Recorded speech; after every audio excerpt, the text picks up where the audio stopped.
And we are finally here after months of waiting, after months of speculation. The NFL draft will be taking place tonight in Las Vegas. And the big question is, with all the poker chips that Joe Douglas has acquired over the last 2 years, will the Jets be able to cash in those chips this evening and over the weekend in Las Vegas to turn around the New York Jets? There's so much going into this draft, so much hype, and a lot of anxiety, Jet fans. I know it's an anxious time. The draft is both an exciting period, but it also is a very anxious period for Jets fans, which I completely understand. Hello, everyone, and welcome to Rich Sports Talk. If you're new to the channel, make sure you hit that subscribe button. If you're joining us after the live stream, make sure you comment below.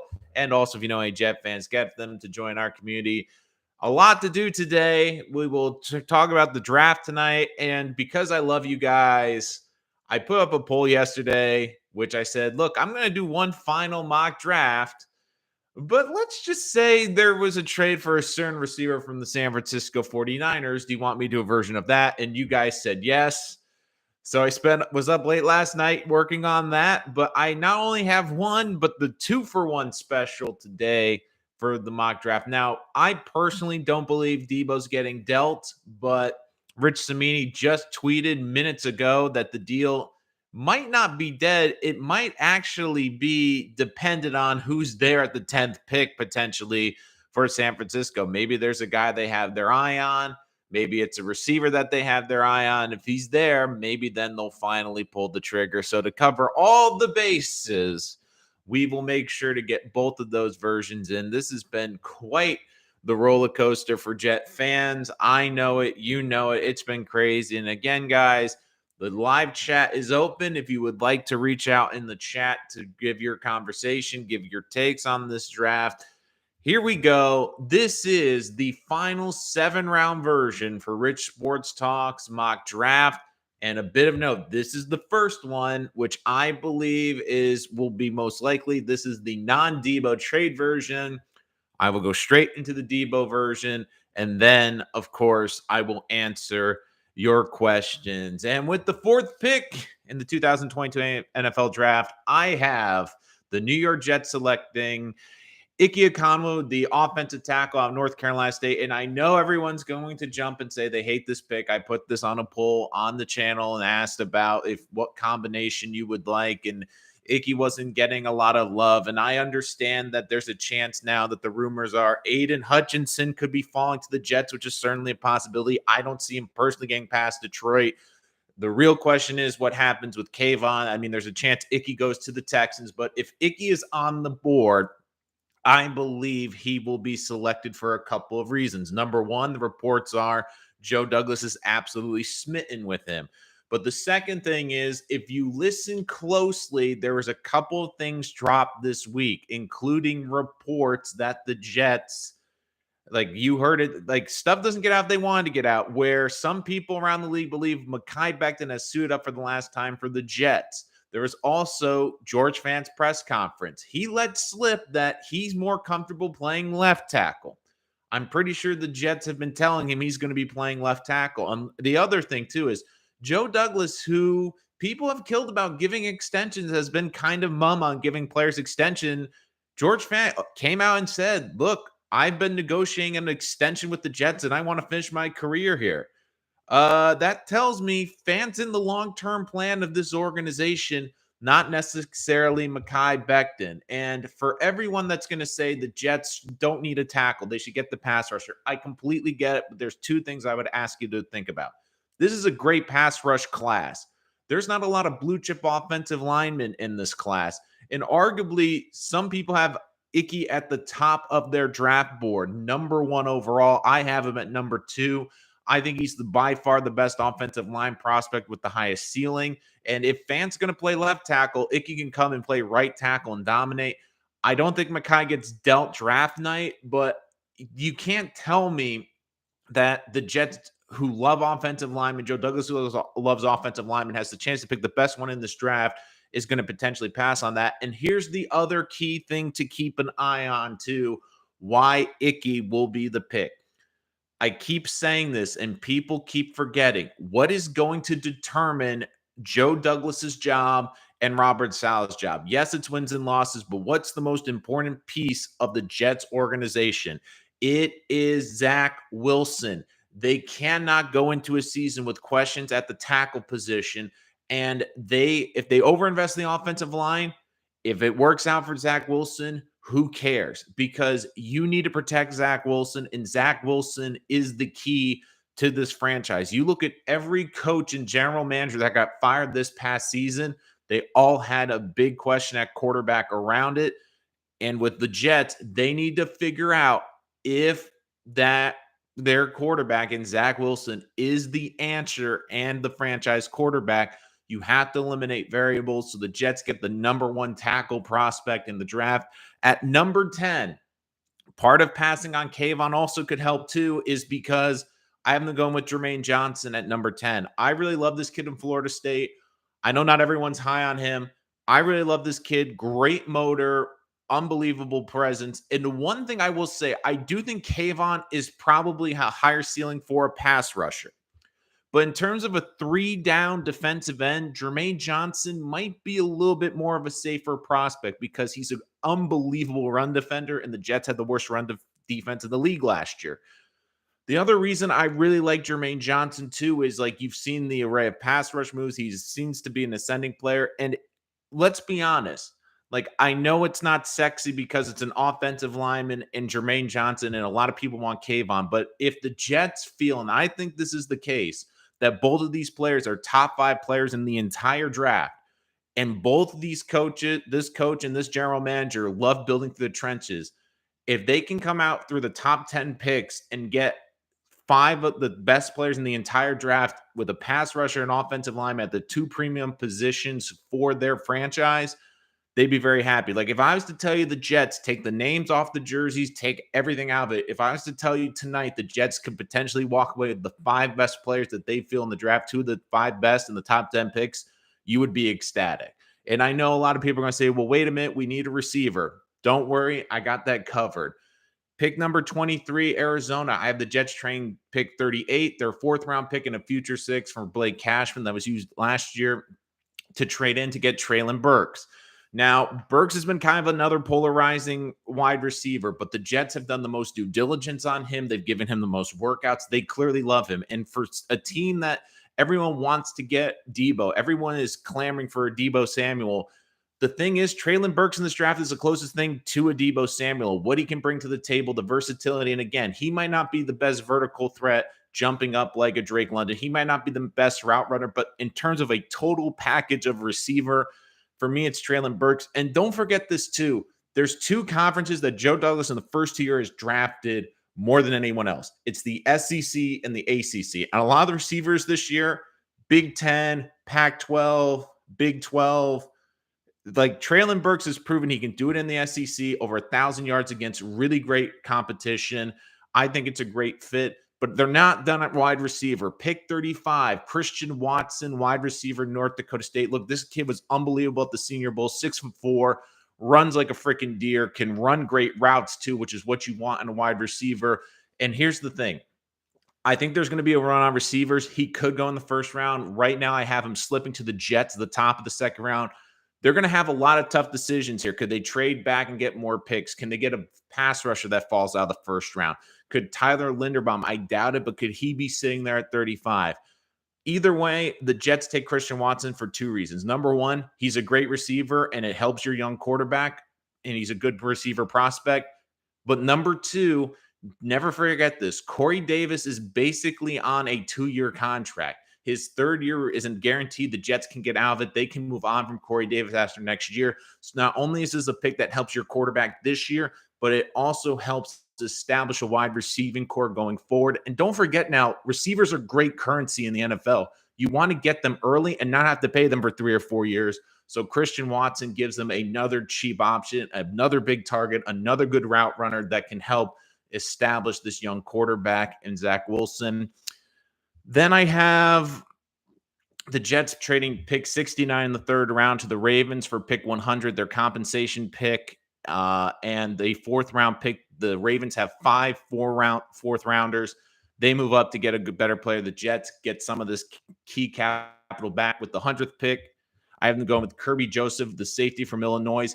He fits this cover 3 defense scheme perfectly. Great in coverage, a ball hawk, 5 interceptions last year, led the team in Illinois last year. You look at what he did, the Senior Bowl looked unbelievable. Jets got to coach him. He comes in, can compete for a starting job day one, could potentially be a starter down the road. But more importantly, he's a great scheme fit and a great cover guy. Now, in the 4th round, the Jets, because of the trade back, recouped a 4th round pick. They have 2 4th round picks. Isaiah Likely is the first one, the tight end out of Coastal Carolina. This guy can stretch the field, a bigger bodied tight end, a little bit slimmer, 245. Doesn't really fit the inline tight end, but you look, he's a great yards after the catch guy. 14 catches over 20 yards this year. Explosive tight end.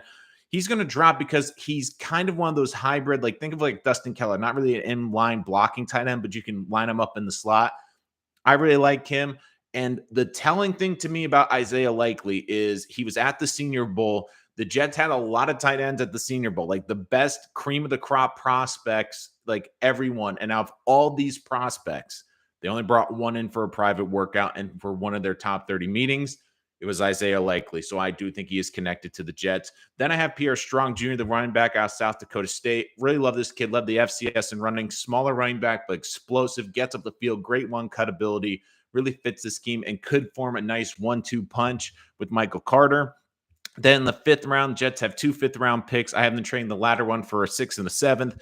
But with the first 5th-round pick, I have them to get Kellen Diesch, the offensive tackle at Arizona State. Look, he was a 4-star recruit, left tackle. He's going to fall for a couple reasons. Number one, he's a bit older. He's 25 years old. But like George Fant, not a lot tread on the tires. Not really a mauler, but really good blocker. Great feet. Like he's not going to get beat by a speed rusher. There might be times he might get over physically bullied by a defensive end, but he's not going to get beat around the edge by speed. I really like him as a developmental prospect, but also gives this team depth. And if they're looking to move on from Mekhi Becton, you're going to need depth. And even if they somehow keep Mekhi Becton, you want some good depth on this offensive line. I mean, we saw it the last 4 weeks. This Jet team was down to 2nd and 3rd string offensive linemen. After that trade to get a 6th and a 7th rounder, I'm getting Taysir Mack, the wide receiver out of Pitt. Look, there's a little bit of risk here, and I know it's a 3rd receiver, but the Jets, you look at the players they brought in, all 1st-round receivers except Taysir Mack. Explosive wide receiver, about 6'2", can run under a sub 4.5, average 17.1 yards per catch, vertical threat, can stretch the field. Really, 2 interested teams in him are the Packers, and you look LaFleur, that's his brother coaching there. And I also found this interesting too when because he left after 8 games this year with an upper arm injury, so he didn't play the final 5 games at Pitt. You look at Pickett's numbers, QBR was 83.9 and averaged 344.4 yards a game with him. When he went out of that lineup, his QBR dropped to 73.28 and 312 yards per game. So he did have an impact missing those games. And finally, Deron Bland, the cornerback from Fresno State with the 7th round. Good corner, like especially in zone coverage, only allowed a 42% completion percentage. Really highly rated athlete, 4.48 speed. Developmental kid, can play on special teams. And like, look, the Jets like to look for athletic corners, and they feel, and Robert Saleh feels he can find athletic corners on day 3 of the draft. So that is the non-Deebo version. Lots of comments before I get to the Deebo version. Icky, wow, I wouldn't be surprised, but I don't think we need an offensive lineman at 4. If Becton is not the starting lineup next year, Joe Douglas has to take heat for that. I'm with you. Just must go in the draft thing. Zach will bring them to the promised land. I'm all of them picking the top linemen on both sides of the ball. Them receivers. Can't wait for tonight. Are you going to podcast live on sports? So good news and bad news, Dave. Good news is I'm going to be covering the draft for work. The bad news is because of that, I'm not going to be home till like 2 a.m. in the morning tonight. So bad news is no, I'm not going to be doing a live stream after the 1st round. But the good news is I'm going to be doing 2 tomorrow. I'm going to be doing one at noon to recap night 1, but also preview night 2. And then as soon as day 2 is over, I'm going to go live. And as soon as day 3 is over, I am also going to go live. So day 3 will be recapping day 3 in the whole draft. And of course, Friday night will be both. So make sure you subscribe so you don't miss that. So thank you for asking, Dave. Pierre has a really nice burst off that plan. But yes, this draft is A+. My worries are Johnson may not be there at 10, and Burks, whom I love, will go earlier. There's a question with Burks too, but with all the mock drafts I've been seeing, Big Day, a lot of it's like later in the first round. I think Burks is just getting overlooked because, again, you look at the physical, like he ran a 4.55, and again, I think the 40 is a little bit hogwash anyways, but when you look at guys like Olave and you look at Garrett Wilson, I think teams are going to get a little turned off by the 4.55. Jets have a type of receiver they prefer. Tasir Mack is a type like that, strong yard after catch. Yep, absolutely. And Miami brought up a great point. Like, if Becton is not in the lineup, Douglas has to take heat for that. Absolutely. I get that. But there's two things I will defend him on for the Becton pick. Three things. Number one, he was doing it for a very different coach and a very different scheme where Becton fit better. Number two, I do believe the Jets liked Andrew Thomas and Jedrick Wills better, but Jedrick Wills, never forget, went the pick before with the Browns, and he's been a very good tackle. And while Tristan Wirfs has been great, he's also had the advantage of being on a great offensive line and playing right tackle. There's a huge difference between playing right and left tackle. And the third thing is, and you guys can agree with me or disagree with me about Douglas, but I would rather have a general manager who can look himself in the eye and say, look, I made a mistake and I have to make up for it. Because look, none of these general managers are going to bat 1,000. And I understand that 2020 draft looks terrible now. But I'd rather have a GM that looks to be with a head coach on the same page with last year's draft, but admit, look, I made a mistake and move on and fix that mistake than a general manager that's going to say, I didn't make a mistake and I'm going to force this to make it work. I mean, we saw it with the Giants.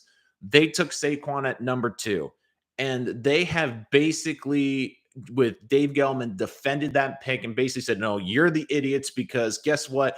I didn't even take a freaking phone call for the second pick. That's how much I believed in Saquon. Look, Saquon, I feel bad because he's had unrealistic expectations put on him. But I look at Gettleman like he would not say he made a mistake. I'd rather have a GM admit, look, if they take Icky, they're admitting a mistake, but I'd rather have them admit they made a mistake and put the pieces around Zach Wilson than try to force Mekhi Becton or a tackle that they don't believe in to defend their franchise quarterback. It doesn't make any sense. My favorite deep sleeper receiver is Johnny Johnson, the third out of Oregon. He's a really good receiver too. I really like Bo Melton out of Rutgers. The Jets have also been at his workout. Very good guy. And the other thing too is that he didn't have a great offense, but you look at the measurables, he's a bit more of a slot receiver, but runs a sub 4.4 explosive kid. He's another kid I'd keep an eye on day 3. Rich, I really hope we don't get another OT2. We have other needs on this team besides O-line. And I get it. O-line wouldn't be the sexy pick. I get it. A lot of people would be disappointed with the offensive line. But you look last year, the Jets played better when they got Lauren Duvernay-Tardif in there and they improved the offensive line. And a great offensive line makes the rest of the team better. It gives your quarterback more time. It makes your running game better, which in turn makes the play action better. I get it. It's not the sexy position, but I would also say too, when were the Jets going to back-to-back AFC championships? It was when they had arguably one of the top 3 offensive lines in the league. That was back when they had DeBrickashaw, Nick Mangold, they had Brandon Moore, they had Alan Faneca. I mean, they could just freaking run the football and protect their quarterback. And since that O-line kind of broke up, Jets have never really been the same. So, but here's also, guys, going right into the Deebo version. So, Rich Cimini reporting, I'm going to check Twitter throughout the show today to make sure I don't miss anything, because every time I seem to do this, every other time it seems like something breaking happens. So, but Rich Cimini reported a little bit ago. Let's see. That's an interesting tweet from Elijah Moore tweeting, not right now with a face palm. So I wonder. Oh, that's for that's nothing. That's just personal. That's something personal. I was like, let's see. Houston has been exploring a trade back in the draft. So that's the other thing too, is I wonder if a team might jump the Jets to get Icky at 3. That might be a possibility. Cimini says a Deebo trade isn't dead yet, but obviously it would be who's available. So let's take a hypothetical and say they trade for the 10th pick straight up. Now, there could be other ones. There could be other picks in there, but in this version, I have. Yeah, I'm sorry about the Elijah Moore. I was just putting that. So this is what I have them going with. If they do trade for Deebo with the 10th pick, I still have Icky going number 4 overall to the Jets at tackle. I have Deebo going at number 10 for the trade. Then I have the Jets being hyper aggressive. This is again the Deebo version. I have them trading up with the New Orleans Saints at pick number 19, trading pick 35, 69, and one of the 4th round picks this year to go up and get George Karlaftis, the edge out Purdue. Now, for those of you who have been following the channel, you know he's not exactly my cup of tea, but he's an every down defensive end, unbelievable motor that doesn't quit. And the Jets have worked him out after Kayvon and after Jermaine Johnson. He's been the most worked out defensive end that they've had. So the Jets come out of round 1 with a left tackle, pass rusher, and number 1 receiver. So they're a little bit more aggressive in order to get those picks. So because they've had this massive trade up and trade a bunch of capital for 2 players, they're going to want to recoup.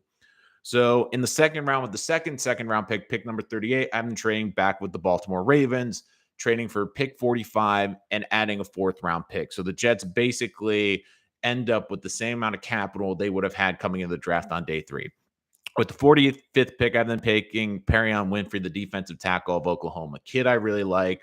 Great hands, really good at establishing the inside pressure, and you can put him and Karlaftis on that defensive line and really improve it. Now, I don't think there'll be a receiver really there at 38 that the Jets would look at, but also with Deebo on in tow, I don't think that receiver becomes as much a priority. One reason I haven't doubled different receivers, it kind of hedges their bets. But then I basically have the day 3 the same because they ended up with the same amount of picks. Likely, Strong, Deesh, then the trade to Sear, Mack, and Bland. So they still get a second receiver and Mack, a little bit more of a project. But if they go with Deebo, I have them being aggressive and getting another piece at the defensive edge and a pass rusher. I'm a big fan of Karlaftis. Highmore, good enough, 10 yards. But he's tough, Friggle D. I would not take him in the top 10, and the teams I'm a little bit more comfortable. I just have a feeling he's going to be like a John Franklin Myers, in my opinion, where he's going to be a guy that plays every down. At best, he moves around on the defensive line, so he's not a defensive end every time, but you can move him inside. But I just never really see him being more of a 10-sack guy. I could see him being a solid 8 to 10, but never really like a 12, 14-sack guy.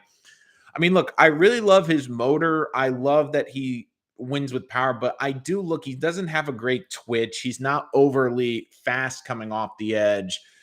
And the thing that always bothers me with him is I look for players that are ascending, and when your best year is your first year, I do have questions. Now, was he facing a lot of double teams? Sure. Was he facing teams that were trying to take him out of the game plan? Sure. But for someone, you're talking about being one of the best pass rushers in this draft. I mean, he only had 4 sacks last year. I mean, David Ojoba had double-digit sacks at Michigan. Arnold Ebiketie had 9.5 sacks. Bo Mafi had double-digit sacks. I mean, there's a lot of the edge rushers around him.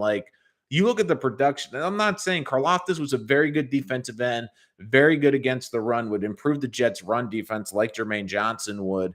But I just feel like if they get Karlaftis, he'll be a very good player for the Jets. But you'd have to almost reestablish your expectations where you would then hope okay, they have John Franklin Myers who can get eight or 9 sacks. You're looking for cumulative sacks between Quinnen Williams, John Franklin Myers, and Karlaftis. If you're expecting Karlaftis, I think Jermaine Johnson could be a 10-plus sack guy. Karlaftis, I think, is a bit of a stretch. But like Johnson, I think he's an every down defensive end, doesn't come off the field. You can even move him around a little bit more into the inside as well. Karlaftis has small arms, which shows up when trying to tackle running backs. There's too many misses. That's the other thing too. And Big Dad brings up a good point. There's a lot of misses on his tape in terms of missing tackles, missing a couple sacks. So I do think there's a lot of nice things to work with there. Personally, I think Ebiketie and Bo Mafi are a little bit better, but couldn't they play the 4-3 end position? I believe Mafi definitely could. Now, is he going to be more of a hybrid? Because he is about 250 pounds. So he could play the end position. Ebiketie is closer to 240, and he kind of fits more of the stand-up edge rusher as an outside 3-4 more than a 4-3, and he would be probably more of a sub package rusher. So the Jets have to ask the question, like, do they want someone that can maybe be a little bit more of a better sack guy, but has to come off the field a lot? And I understand too with their scheme that they only play the guys like 60, 70% of the snaps. But Karlaftis is someone they do seem to have a lot of interest in. So does Hutch. Why don't we talk about his small arms? And so he's like, yeah, like he's got 32.5 inches. And that's what I think a lot of teams, why he's dropping a little bit is because with this draft, especially in the top 5 and with the best 5 players, I don't really think that there's a guy outside of maybe Kyle Hamilton, Icky, that you're like, okay, I can see that they have a high ceiling but a pretty good floor. A lot of these are floor guys. There really isn't someone you're expecting to be like an all-world defensive end or really like a top 5 talent. Look, Hutchinson to me, what Hutchinson brings to the table is really his motor and really his ability to play every snap. Like that's the reason I think the Jets would love Hutchinson is he does not take a single play off. Like he plays every snap like it's his last. But when you really do look at the tape, like there are some limitations. Like a lot of his great clips, like he's also winning with power. Like he's bullying and over pushing a tackle, but is that going to work against a 335-pound left tackle in the NFL? Like, I don't know. So I just feel like Hutchinson's like one of the safest picks. But why I think you're seeing Kayvon now being mocked up to 2 and Trayvon Walker being mocked up to 1 is because if these teams are going to take a gamble on a player in the top 5, and yeah, you're afraid of a whiff, but they're going to try to take a swing with the talent because look, they've been, and I'm a little bit the opposite. I would look like I love Hutchinson for the production. Like I know what I'm getting in him. With Walker and Thibodeau, there's a lot more risk there. I'm not exactly sure with production. Like I know Hutchinson's going to be a productive 10-year guy in the NFL, but if you're a team like the Jaguars who are bad and the Lions who are bad, like you're just trying to swing for what's the best possible upside player I could get. And that's another reason why I think Icky enters the equation with the Jets. Like you look at like who might have the better upside and be the better player, Icky over Kayvon. Icky probably has a little bit higher ceiling where you could see him being a perennial all pro tackle or a Pro Bowl tackle where Kayvon, I don't think the Clowney example is a bad one. I think Clowney example would be a bad one where I see Thibodeau being like a 9 to 11 sack guy, maybe makes a Pro Bowl or 2, but it will be very interesting to see how and where he goes in this draft because I do think a lot of teams it will be interesting because you see him like I saw him doing a press junket yesterday, and one of the first things he was talking about was his promotion with Old Spice. And look, I don't have a problem with athletes and their endorsements and wanting to make money. I have absolutely no problem with that. But there are football front offices, right or wrong, that will turn them off. And I do wonder with the Jets if that might turn them off slightly because yeah, it's great because New York would offer Thibodeau unbelievable access and unbelievable opportunities for marketing. We've seen it with a lot of players.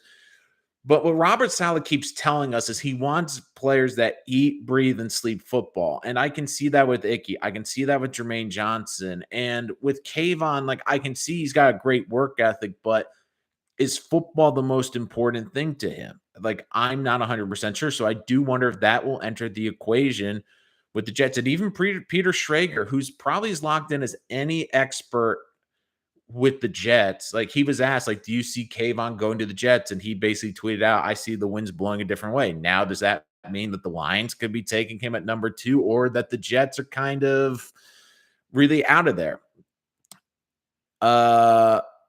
Hutchinson makes up for his short arms with 6'7" height, missed tackles don't show up if all on his tape. The other thing I wonder with Hutchinson with his tape is do teams also downgrade his ability, right or wrong, because he had David Ajoba? I mean, he also had a guy on a running mate that had 11 and a half sacks. One of the reasons I think Walker was overlooked during this process because that Georgia defense was so great, but I do think the measurables have come to the equation for Jacksonville. And personally, I disagree with Jacksonville. If I'm Jacksonville, I know they just signed Cam Robinson. I know they just gave him a huge freaking extension to be a left tackle, but I would be taking a tackle number one. Like whether it's Icky or Evan Neal, their biggest investment, and this is why I keep saying don't overlook the Jets taking tackle. Their biggest investment, they made it last year, both these teams. It was in their young quarterback. Now, the Jets have a better offensive line. I think have done a lot better job investing in it than the Jaguars. I mean, I think Laken Thompson was a better sign than Brand Sheriff. I mean, for the money, for the durability, and for really entering their prime, I think the Jets got the better player over Brandon Sheriff.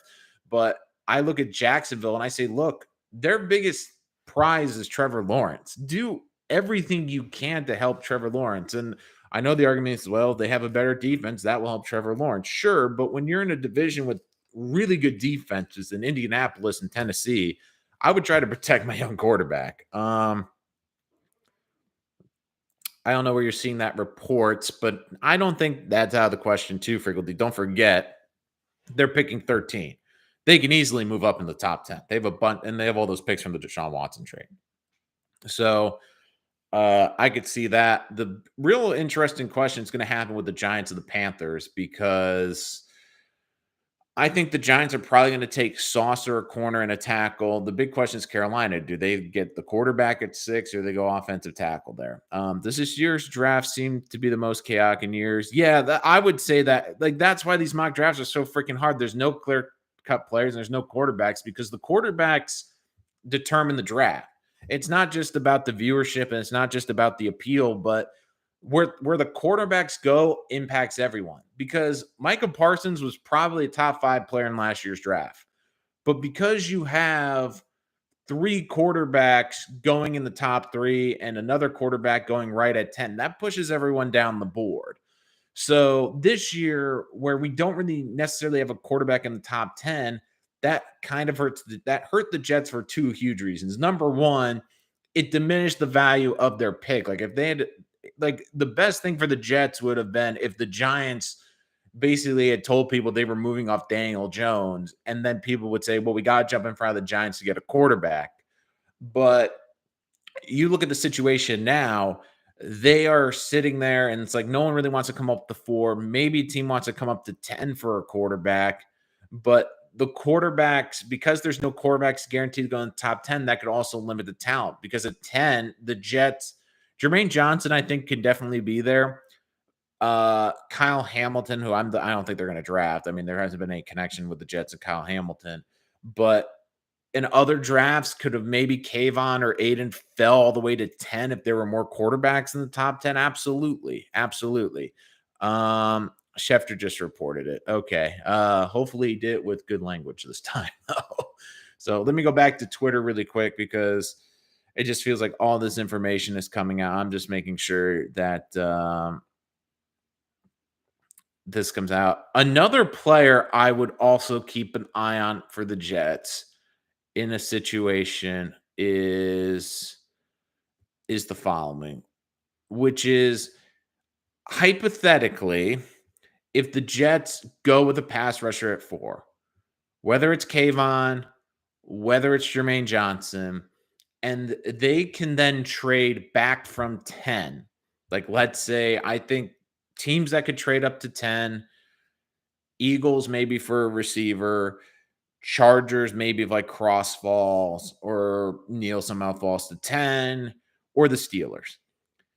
15 especially. If they can trade back with the Eagles at 15, keep an eye on Trevor Penning, the offensive tackle out of Northern Iowa, because Joe Douglas was absolutely smitten with this kid. They loved his attitude. He was nasty, and I think and right now he's got a ton of upside.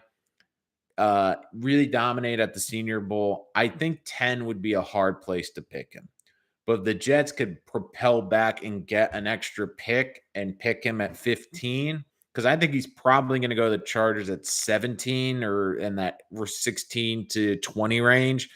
So they can get to 15 and feel confident he's going to maybe be there, or a receiver's going to be there. And if he's there at 15, again, with all the reports around Mekhi Becton and this team, and who knows, maybe we're just wrong and they do believe in Mekhi and they're just throwing a lot of smoke. But if they want a new tackle, Penning, to me, ask him to play left tackle would be a stretch, but if they want to go with Fan left tackle and Penning at right tackle, I don't have a problem with that because Penning is nasty.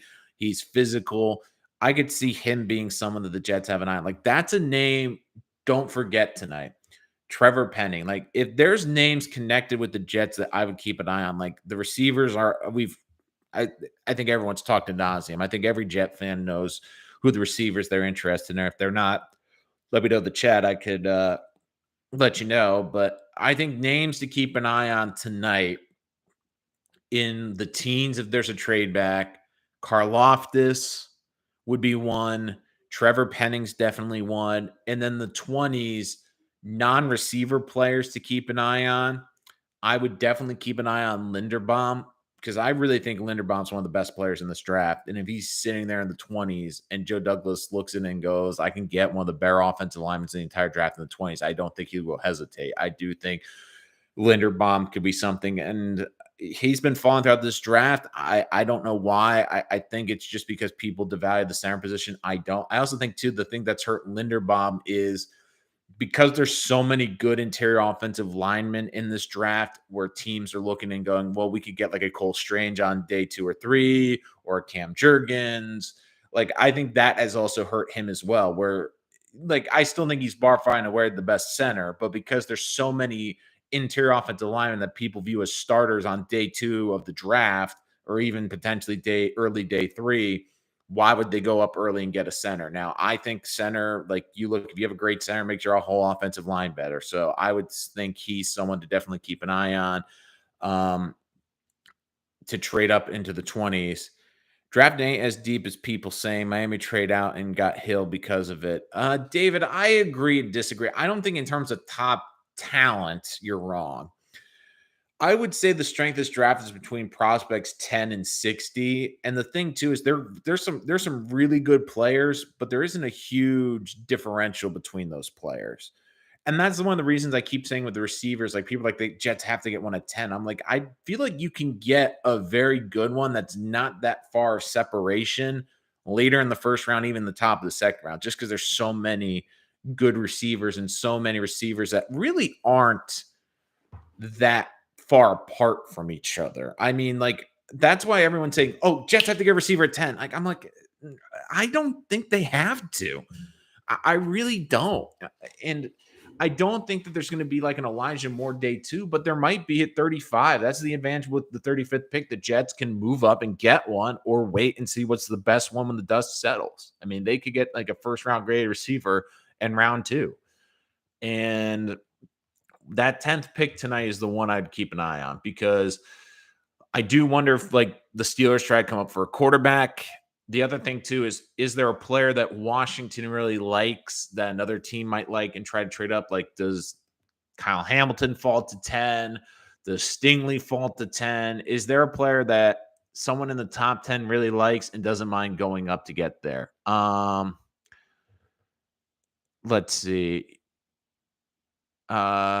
Houston for a second top 10 pick of the right players there. Like, so that again, this goes to my point with the Jets. If the Texans come in with the 13th pick, the Jets propel back a couple spots. As I'm just looking at the, if you give me a sec, I'm just bringing up the draft point chart that I have. So right now, the Jets 10th pick is worth 1,300 points. Houston's would be worth 1,150. So by that, it's a 150 point difference. So in order to move up for that, I mean, Houston's got a couple picks. I mean, they're not going to get up their second round pick, but could they do something and give the Jets pick 68, which is a second pick in the third round, right in front of the Jets? So the Jets have 68 and 69 to move up 3 spots, and maybe the Jets throw in like a 5th round pick. Houston also has 2 4s. Could they maybe package both 4s, which are 80 and 78? It's a little bit rich, but maybe like a combination of they give up a third and the Jets throw in a fifth or sixth, or give up a fourth and like a sixth. So Douglas gets extra capital because he loves those capital. What crazy scenarios would play out if the Jets trade 10 for 3? No, I think the reports, they want to trade back. They want no. I think, KD, what you're confusing is that they're looking at calls for 3, but more importantly, I think they're looking to get back into the top 10. Why I feel good players that. Who is the second best center out there? Well, that's a tough one, James, and that's a great question. So this is kind of like a 2-part question. Now, in terms of like a pure center, I would say Cam Jurgens.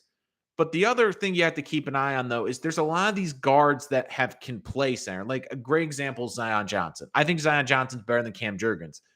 He's a guard, but he played center at the Senior Bowl and could play center. So that's what makes this center position also really tricky, because there's a lot of these center guard hybrids where you have guards that have been practicing at center that can play center. So I do think that that's another thing to keep an eye on. So, James, when you ask that question, if it's just purely center, I think Jurgens can play guard too, but he's more of a pure center. So he would be number 2 on my board after Linderbaum in terms of pure center. But if we're talking general center where a guard could play center and kick in, I would say Zion Johnson. It's not inexplicable that the best receiver is found round 2, round 3. It's happened before. Yeah, I think Elijah Moore is a better receiver than Kadarius Toney, who went number 20 last year. It's deeper in the mid-rounds, but for players Miami needs, center, tackle, linebacker, run, but there should be someone 102, and they can trade up right there with someone. Yep, Jurgens, that's who I'm hoping Miami lands at 103/102. I would love to trade 10 for the Steelers, Eagles, or Saints, 2 first-round picks. I don't think the Saints are going to give you both first-round picks. In terms of points, if the Saints were to give you 16-19, it'd actually be the same as trading up all the way to 4. If the Saints are going to trade, it's going to be a combination of like 16 or 19 and something else. But I'm also curious to see what the Saints do, because my thought on them is they're going to surprise people and trade up to maybe 10 to get a quarterback. Like maybe they offer the Jets 16, a future high pick next year. I don't think they'll offer a first, but maybe if they offered 16, a third, and next year's future 2, I think it'd be hard to turn down to propel back a couple spots.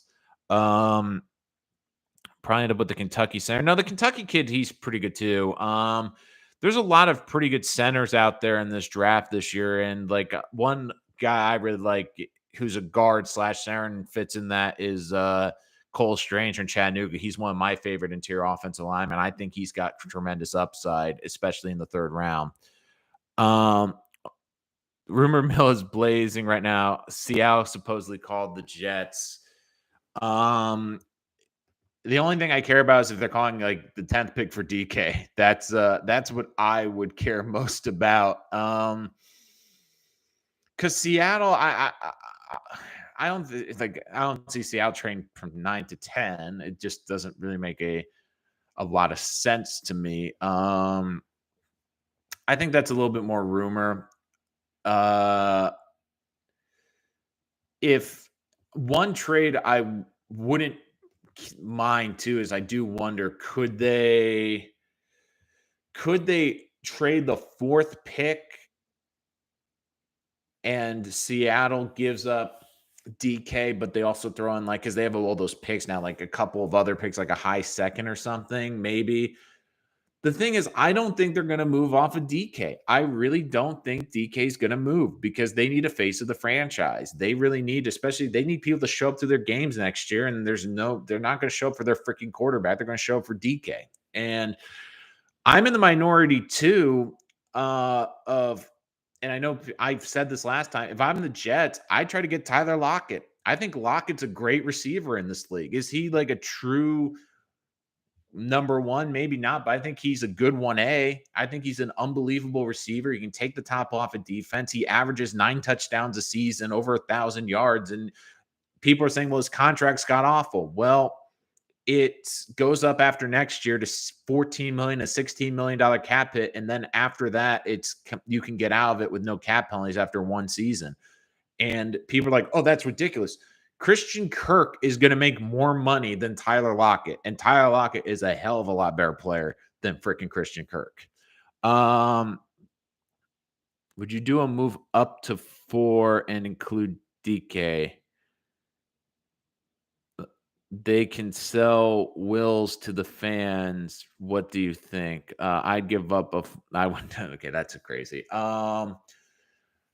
So like Snoopy, so what you're saying is Seattle gets 4, the Jets get DK, and then I don't think they're putting 9 in there. That's just too crazy. But like if Seattle, what you're saying is, and let me see if I get this right.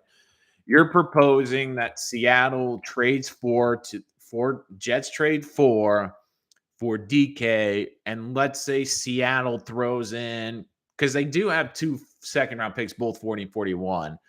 Like if they did 41 DK for the 4th pick, I would do it. I wouldn't do that. I think that's what you're saying. A 4th round pick for. I think they would think about 3rd round. I would do for Lockett, but I do think you can maybe do a combo of a 4th and a future day 3 pick for Lockett. Again, depends on what the Seahawks value. If they're really trying to rebuild, maybe they're trying to unload the books. And I think Lockett's a really good receiver. Like I get, like everyone's talking about Deebo, but if I could get Lockett for like 1 or 2 day 3 picks, why wouldn't I take that? And I understand Deebo brings versatility, but I've also gotten a more productive history out of Tyler Lockett, and I know he's going to give me 9 touchdowns a year. Like I don't know exactly what Deebo's going to give me. He had one great season. Yeah, like this is the thing you love about draft day. The rumor mill is just in high, and this is the hard thing: is trying to figure out what's truthful, what's BS. I love DJ Reed tweeting, haha, them boys in trouble. Yeah. Giants have not exercised Daniel Jones's 5th-year option. Not a shocker. I'm still feel they should take a quarterback this year, but I don't think they will. I think that they should, but they won't. Let's see. I think what happens too is the Texans, because they have so many picks, especially all these they have 2 first-round picks basically every year for the next 3 years because of the Deshaun Watson trade. Like they can go up and try to get the best players in this draft. To move up into there. I'm just quickly going through Rappaport and Schefter just to make sure I'm not missing anything in here.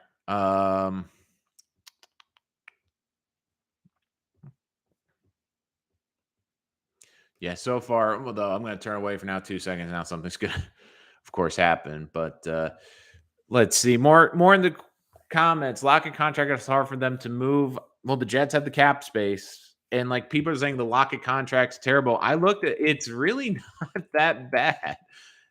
It's really not that terrible. Like people are like, oh my God, the Lockett contract. Oh my God, the Lockett contract. It's not that bad. This is the Tyler Lockett contract. This year, he's an $8 million cap hit. Next year's the big one. He goes up to $16 million. He gets a guaranteed bonus, but his cap number is $10 million. It'd be a dead bonus of like I think 34 million. But if you kept him for the next season in 2023 at 31, the cap number jumps up to 16. And if you come, it would only be 14.4 against the cap. But then you can basically cut him after that. 32 and 33, there's no guaranteed money. So, and that's when his contract is up to 23 million, which the Jets you can get out of. And probably at that point, he's going to probably want a new contract anyways. Again, like I'm looking at the cap number. I mean, 8 million this year, 10 million in 20. That was 2021. So 2022, $10 million cap hit, 2023, $16 million cap hit.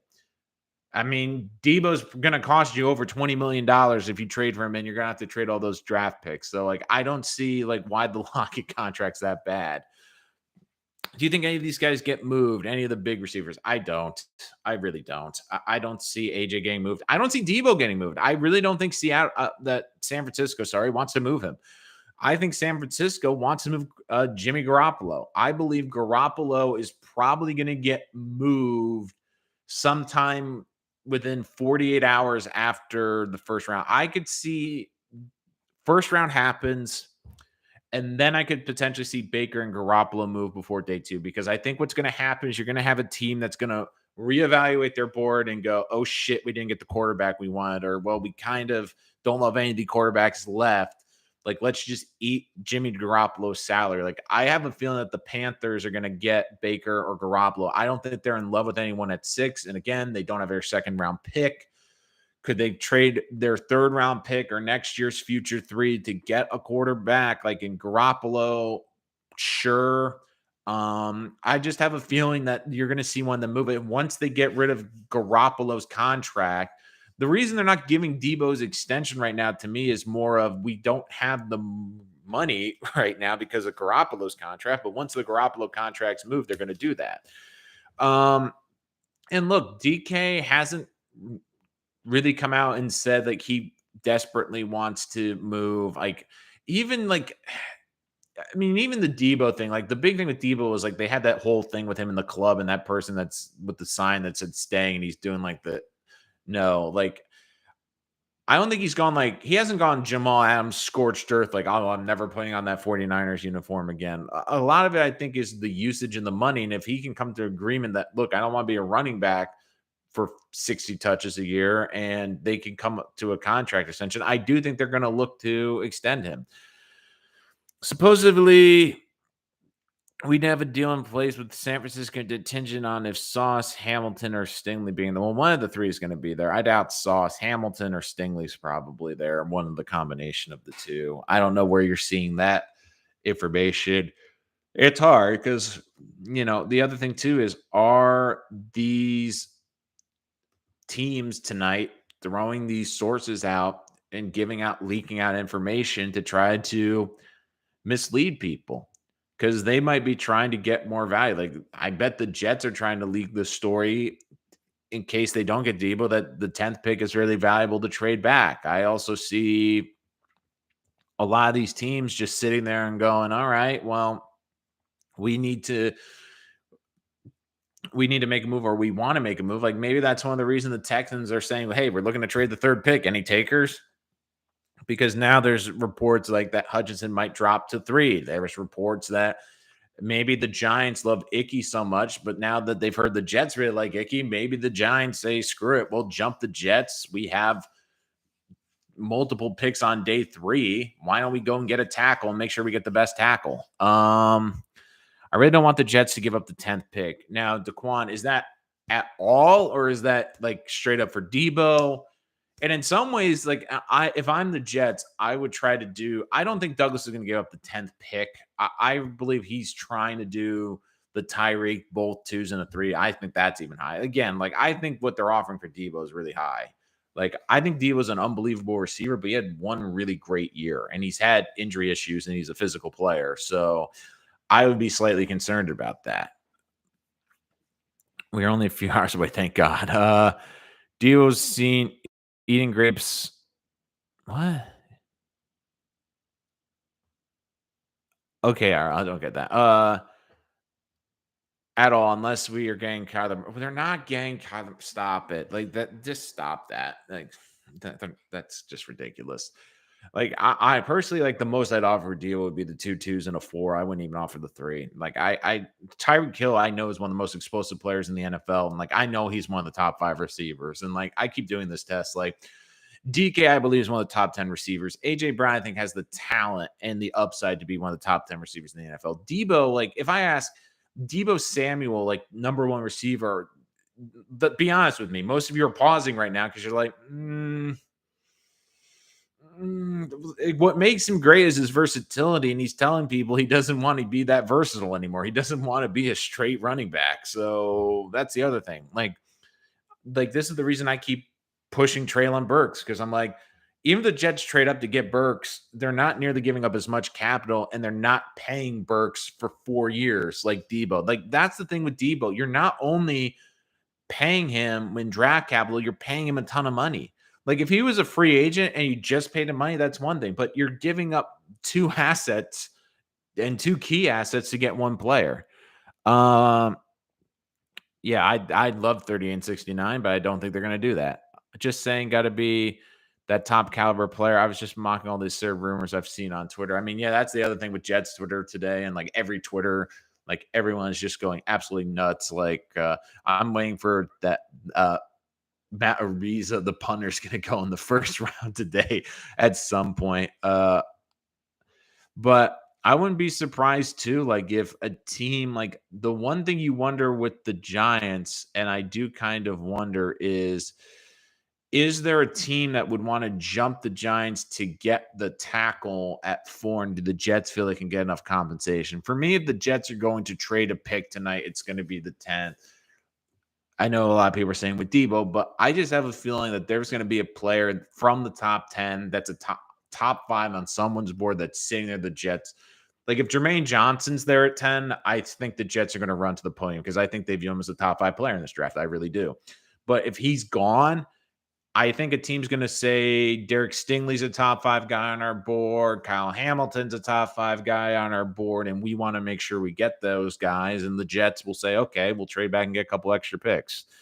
I don't see that for Eagle Burks. I just think it's too talented. If he's to me, that's why I have them trained at 23. I have them jumping the Cowboys. I think the Cowboys are really in play at 24. And then between 32, I mean, you have all those teams that need receivers. And don't forget too, like you have a lot of teams that need receivers, and then you wonder, our team's going to jump because people know the Packers need receivers, Kansas City needs receivers. And Burks to me is a versatile player. And don't forget too, like Jerry Jones loves the flashy players from the SEC, and he loves receivers. Like I think the Cowboys need more offensive line help, but I could just see him because of all the receivers they've lost this offseason that Jerry, just it's more of a Jerry pick that they go wide receiver. No, Snoopy. In my mock, I have Icky going 4 and I have JJ going at 10. Although that's the other thing too I find interesting is everyone's like saying Jermaine Johnson. Like what if this scenario happens? Like some team, whether Houston picks him or some team trades up to Houston, and Walker, Hutchinson, and Thibodeau are all gone at 4. They're all off the board. I mean, do the Jets then take Icky or do they take Jermaine Johnson? If they take Jermaine Johnson there, yeah, he's the 4th pass rusher, but maybe the Jets feel that they can get a different tackle later, or like they're just like, look, there's a huge drop off after pass rushers for Jermaine Johnson. That's only 7. No, it's more than 7 spots. I have them trading up to 24. I mean, the Jets are at 35, so that's 11. Think any team overpays us for a QB?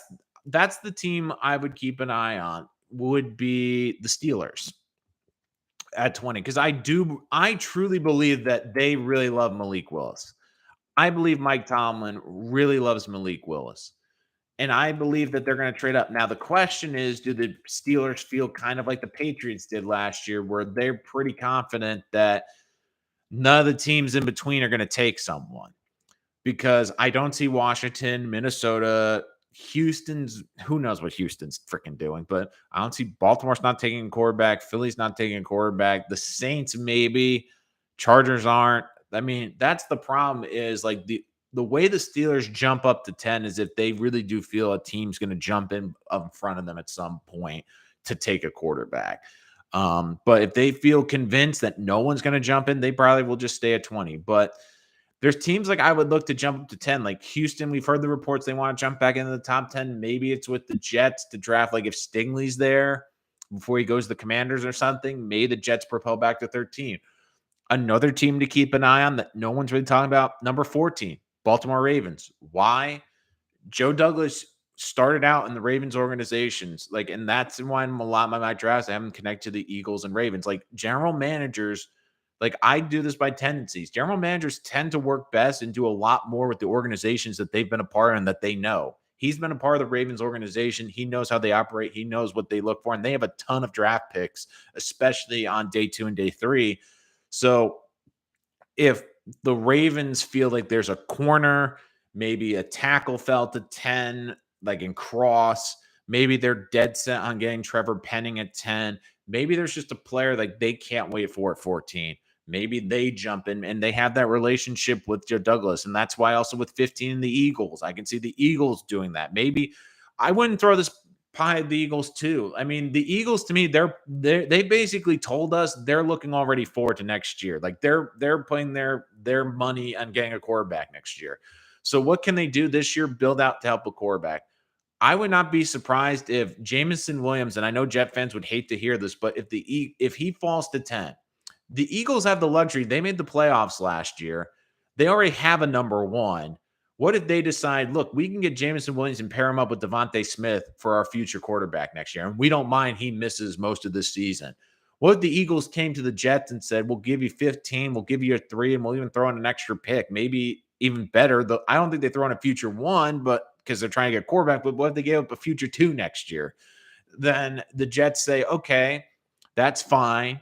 Like we move back 5 spots, we still can get a very good player. And now all of a sudden we have 2 picks on day 2, and we have 4 picks on day 2 in the second round, 2 in the third round. So the Eagles, like this is the other reason I'm doing this show too, is what teams could move up. The New Orleans is a team. Is their number 1 quarterbacks there? Could they move up from 16?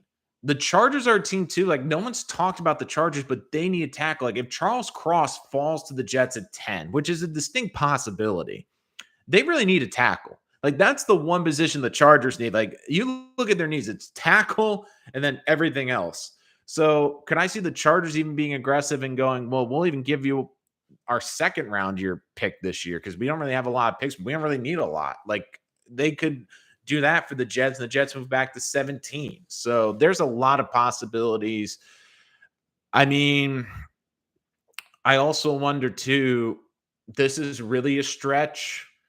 I don't see Green Bay doing this because they're ultra conservative, but could one of the teams with 2 first-round picks trade up with the Jets? Like, could Kansas City, and I know it's 29 and 30, which is a pretty steep drop, but if they traded for the 10th, because the value is 1,300 points, 30 and 31 are both 620 and 600. So that's 12-12. So if Kansas City came in with both 1s and a 4, I mean, that might be hard for Joe Douglas to turn down, especially because that's in the range where a lot of the wide receivers are. And then all of a sudden the Jets have 30, 31, 35, and 38. I mean, we think is the sweet spot of this draft, but then the Jets can also move those picks, move maybe up a little bit more in the 20s, move back. Like it gives them a lot of flexibility, and Joe Douglas loves his flexibility. Lots of questions in the chat. Does it concern you with Kayvon that he won't stop his sponsorship with is that I don't know how to pronounce it. Despite teams telling him it's a concern, it's it depends on the team. I don't think it concerns as many people, but it depends too, because that's the new athlete today. It doesn't bother me, but I'm curious with Robert Saleh, who says he wants people that eat, breathe, and sleep football. And you look at Joe Douglas, he looks for team leaders. He's 16 of the last 17 picks have been team captains. I'm not sure if it really meshes with what that is. I agree with Daquan. Malik Willis is the best quarterback in the draft. Just pray that the dude is that dude because we'll miss out on Willis. I think Zach's got a higher ceiling than Malik, to be honest with you. Need more than that. Miami is going to give up next year to move up in some fashion. Hey, Rich, I don't see a huge gap between Ritter, Pickett. I don't see a huge gap either, but I just feel Malik's got the one trait. He's an elite runner, an elite playmaker with his legs. I don't see any of these other quarterbacks having an elite trait. Pickett has the highest ceiling. I don't love Pickett. Corral, I think's better. If Carson Strong didn't have a chronic knee injury, I think he'd be better than Pickett too. So under the ball in there, like the Texans want to move up in the top 10. I think the draft is too many questions. I would see if I can get an extra pick next year. That's the goal. Like you see a lot of people want to get to next year's draft. I think Joe Douglas would love that too. If Joe Douglas could somehow get another first round pick for next year and come in, like you hear that everyone wants to get picks next year because next year's draft's better. The question is, can they pull that off? Do you like Travis? I love Travis Jones. If he's somehow there in the 2035, I think it's gonna be hard to say no. Like, great run blocker. I mean, run setter, but he also has a good first step. Like, I've watched him in person too, like at UConn. Like, his value, the reason his value was so depreciated at the start of this process was UConn is a weird situation because UConn football is a mess. They don't have a conference, they're an independent. But in the game I watched, he was getting triple team on every play and he was still making an impact. But the thing with UConn too is they took the season off in 2020 because of COVID. So he didn't play an entire season and he stuck around there. Like, he didn't leave. He stayed with the program. And UConn only played, like, I think 10 games, of course, no bowl games. So there wasn't a ton on him, but I really love him. Like, I don't think he's going to get to the Jets in the second round. I think he's going to be a first round pick. Green Bay or KC, if Jets move up to first, don't think he'll move down that far from either 4 or 10. We need studs. When a play or makes you change the rules, pay attention. Just kidding. Pick it, my money guy. Just a question, but if Zach is bad this year, the Jets draft a QB next year, do they play the weight game? It's going to depend. If he's bad this year and the Jets are bad, then it depends. Like, do they get a new coach? Do they get a new GM? And that depends on what they value. And Zach Wilson, it's all that's way down the road. I mean, we'll get to it next year. And if it depends on where their draft position is. If they're really that high in the draft, then it didn't work out. If they're not that high in the draft, then it did work out. So, like, I like Zach a lot, and I know a lot of people are on, but like, I looked at the way he improved throughout last year, and people were killing him. Like, oh, he only had 9 touchdowns. He didn't overwhelm people. Like, he didn't throw an interception like for the last 4 weeks of the season. But the other thing too is, like, I looked at who he was playing with. I mean, people were like, oh my God, like, Braxton Berrios was his number one target. And I like Braxton, but Braxton Berrios is not number one wide receiver. He was his number one receiver the last 5 weeks. Their offensive line was missing multiple stars. I believe there was one game, like, because I do the reaction after every game, and people were killing like Zach Wilson, and there was that whole Tampa Bay game where they lost. And I said, look, it's frustrating, but I went down the list. I said, let's see. Zach Wilson in this game was missing receiver number 1, receiver number 2, receiver number 3, receiver number 5, was missing tight end number 1, tight end number 2, left tackle number 1, left guard number 1, center number 1, running back number 1, running back number 2, and running back number 4, because his backup 2 were on the practice squad. So I'm like, he took that roster and he went toe-to-toe with Tom Brady and Tampa Bay, who's one of the best teams in football. And I'm like, and then everyone wanted to kill him for the Buffalo game. And I'm like, did he look better in Buffalo than Mac Jones did? But the other thing, too, with Zach is, I mean, he was throwing, what was it? Vincent Black was the receiver he was throwing to. I mean, it was like Vincent Black, because Berrios was hurt that freaking game. It was like Vincent Black and Denzel Mims were his receivers. And then I think at one point the offensive line was like Connor McDermott, Feeney, and then like some no-name guard, because Moses and Fant both got nicked up in that game. And I'm like, at one point, I'm like, just get freaking Zach out there because he's going to get effing killed. Let's see. Who has more receiving yards, Waddle or Hill? Jesus, that's a tough one. I'm going to go bold, and I'm going to say Waddle, because I just feel Tyreek is going to get more of the coverage, and they're going to shift the coverage to Tyreek. So I think he's going to get better, more favorable matchups. Tua or Herbert? Oh, Herbert. Jesus, Tua. Like, can Tua throw the ball more than 15 yards down the freaking field? I mean, he's like left-handed Chad Pennington, for God's sakes. So true. A lot of us fans don't realize just how bare roster is starting to town. Tariq Black, the Michigan legend. I love Berrios, and I'm a Finn fan. Jets draft the wide receiver, post new tight end, draft another running back in the 3rd or 4th round. They will be a lot better than last year. Also, D is already better than last year. Lawson's back. It's not just Lawson. I mean, I like the moves that Martin, I think, is a great situational pass rusher. A lot of upside from the Texans. Curry's coming back. Who knows what shape he'll be in, but they also brought in Sheldon Rankins. And look, Rankins, he's been a disappointment, but there was a reason he was a first-round pick, and he did play his best football under Saleh. And then, of course, Jordan Whitehead, I think, is an unbelievable safety. And you got guys there now have experience in the cornerback room, which I think will help with the defense. And look, Like if you looked at the mock draft, that's where I had them going in the third or fourth round. My third round pick was Kirby Joseph, the safety, Isaiah Likely in the fourth round, Pierre Strong, the running back in the fourth round. So I have a feeling that day 4 is going to be like, what are the leftovers? Like, what are the best playmakers that fell out of day 2? Because there's going to be a couple.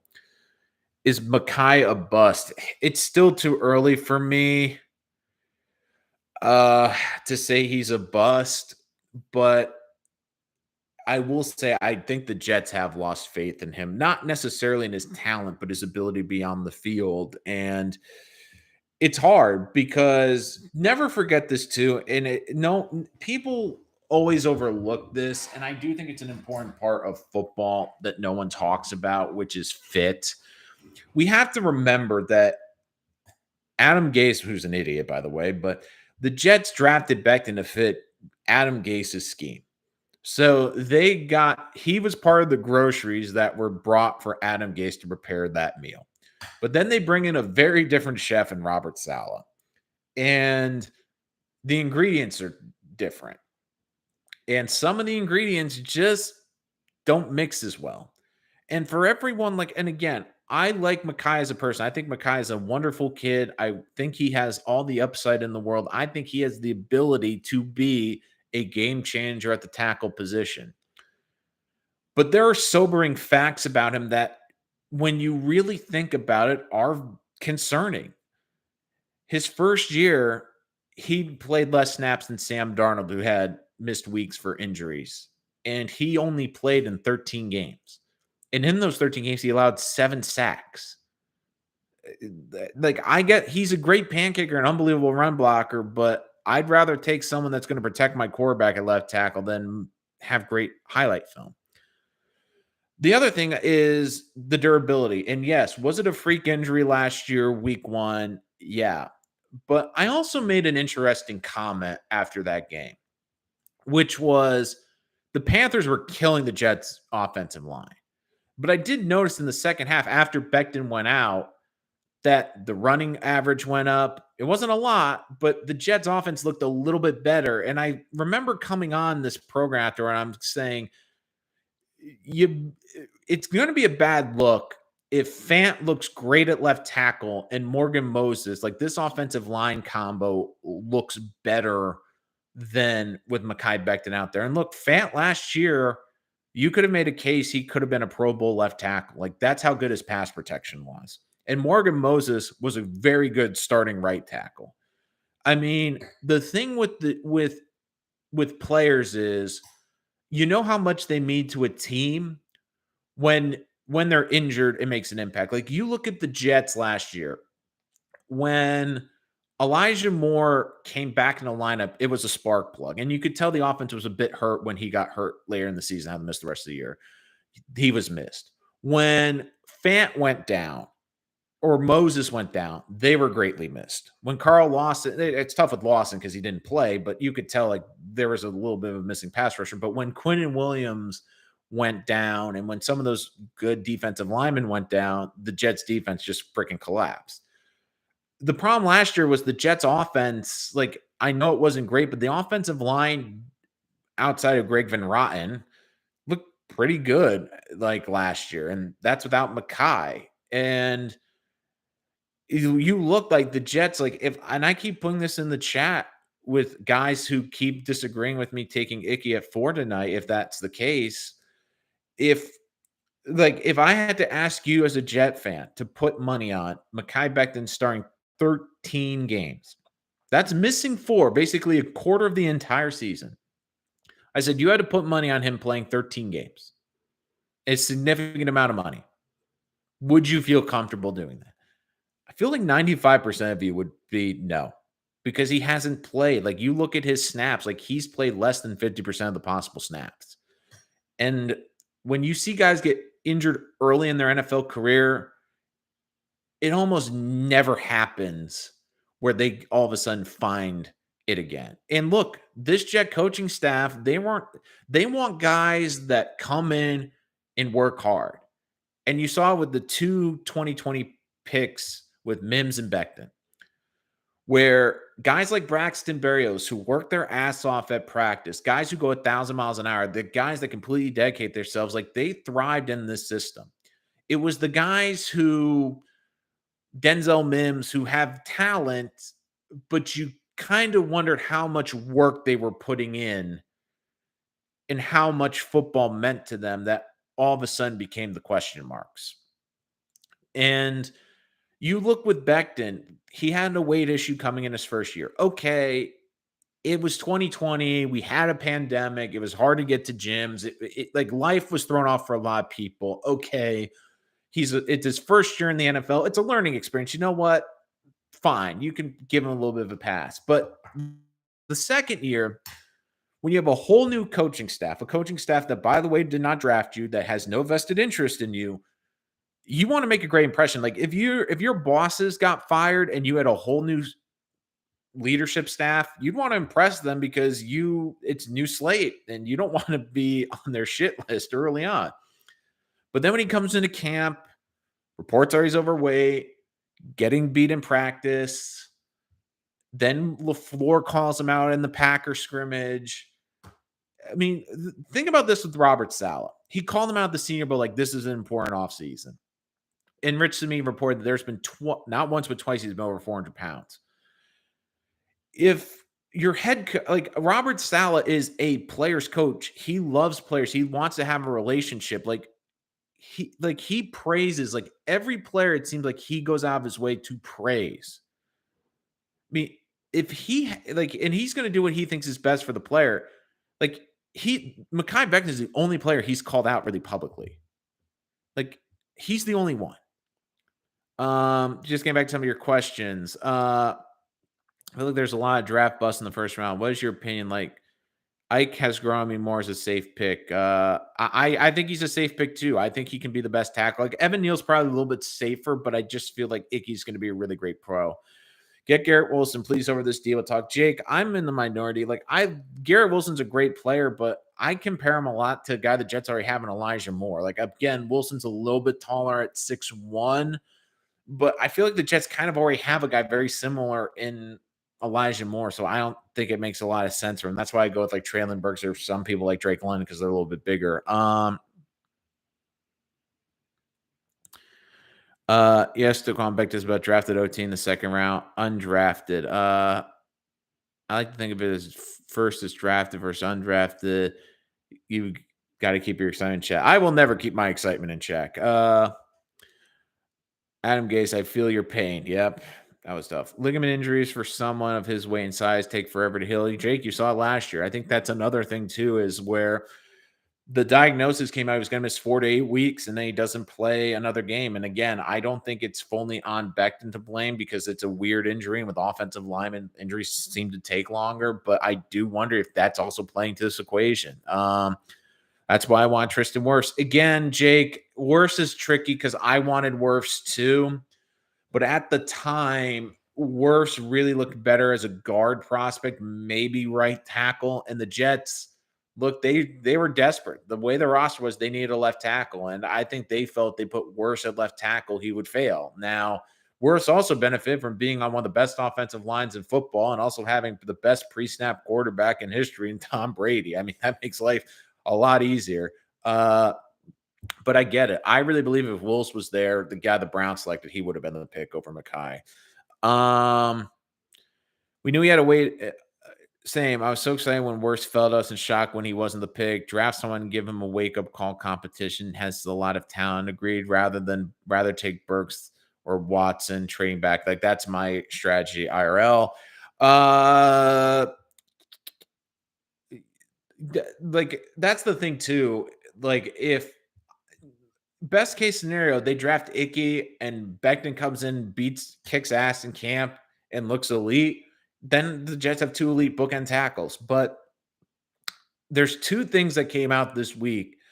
And I always say information doesn't get out if teams don't really want it. And look, the one thing I will say about the Joe Douglas regime, shit doesn't get out. Like it's rare information gets out. Like under Adam Gase and Todd Bowles, like every freaking day there was some like insider stuff. Like the dirty laundry's everywhere. Like, you don't really get a lot out of the Jets organization now, which I actually really like and appreciate. But the two things that came out, one was from a player and one was from Matt Miller, who's really in touch with a lot of people. But I'll go to the player, was George Fant. He was at the press conference yesterday and they were asking him, and he said, look, I've already had extension talks with the Jets and I really want to be here. So they're already and Douglas, who's notorious for not really overpaying for players and not really jumping on extensions, they're talking about extending Fant already. And Fant also dropped too. Like, would they ask where he preferred playing? Well, I prefer playing left tackle. So does that mean they're just automatically moving Mekhi to right? Because Fant's saying, like, look, he wants to be left tackle. And I believe, like, if a player is doing an extension, I'm pretty sure he has it and he's been told, like, look, I want to play left tackle and get a left tackle extension. Because if he's not comfortable playing the right and doesn't really want to play right, and there's an extension, I'm pretty sure he's telling the Jets, like, look, if this is the extension, I want to make sure it's left tackle. So I think the Jets, even though he's 30, going to be 31, they feel he's got a lot left on the tires and that they could probably get him for a 3 or 4 extension and lock up and solidify left tackle. Like, Fant to me reminds me a lot of DeBrickashaw Ferguson. Like, he's not the sexiest left tackle, but he's just reliable and you don't have to worry about him. So I just have a feeling like Fant let that drop this week. Like, they're already talking a contract extension with him, which is pretty telling to me when you hear these reports that they really love Icky, and then all of a sudden they're looking to extend Fant, and then Matt Miller reports that there are multiple front offices around the league that feel Mekhi Becton has played his last snap with the Jets. So I just have a feeling, can't we move Becton to guard or swing lineman? That's a great question. Guard, you got Laken Tomlinson and Elijah Vera Tucker, who look like they could be one of the best guard combos in the league. So he's not playing guard. Swing tackle, too, is I wonder how happy he would be. I don't think that would go really well, too.